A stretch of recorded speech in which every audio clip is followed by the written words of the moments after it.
Magandang araw po mga kalingap, may bagong update po tayo kay Carla sa naging resulta ng kanyang photoshoot. Bago ang lahat, pakisuportahan po ama ng kalingap na si Val Santos Matubang at sa channel ko para sa panibagong update. Maraming sabi-sabi na umiyak raw itong si Carla, ating alamin kung bakit ito nangyari. Ikinagulat ni Carla ang pag-imbita sa kanya ng kalingap para sa kanyang kaarawan. Nagulat sa nabalita ang magpo-photoshoot subalit hindi ito nakapaghanda at hindi naman niya ito inaasahan. Pero no choice si Carla kaya pumayag rin ito, aasahan natin na maraming makakahalubilo si Carla sa gaganapin na photoshoot. Tila ba kabado na ito sa umpisa dahil hindi pa niya ito naranasan simula nang lumaki siya. Ngayon pa lamang mangyayari, subalit ikinagulat ng lahat sa biglaang pag-iyak nito na hindi alam ang dahilan.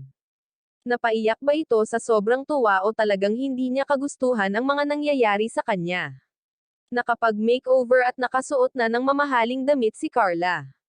Napaiyak ng bigla ito dahil sa mga taong nakapaligid sa kanya, hindi niya nakayanang makihalimuha dahil alam naman natin na mahiyain talaga si Carla.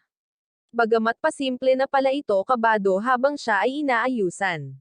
Naninibago si Carla sa magiging ingrande niyang kaarawan dahil ang gusto nito ay simple lamang na ipagdiwang ang kaarawan niya.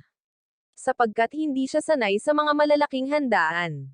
Siguro mga kalingap ay hindi alam niya kung paano niya gagawin o paano niya ito makakayanan ang lahat na ipinapagawa sa kanya, kaya biglang umiyak sa harap ng mga taong nasa harapan niya at marami ang nakapansin rito. Hindi nga natin akalain na iiyak si Carla dahil lang sa pag-photoshoot sa kanya. Kala nga natin ay tears of joy ang dahilan pero hindi pala. Hanggang ngayon ay napakamahiyain ni Carla na para bang walang hilig sa mga bagay-bagay na magagandang mangyari sa buhay niya. Siya ay napakasimpleng tao lamang, magiging successful kaya ang kanyang kailangang gawin sa kaarawan niya at makakayanan kaya niya ang lahat ng mga iyon.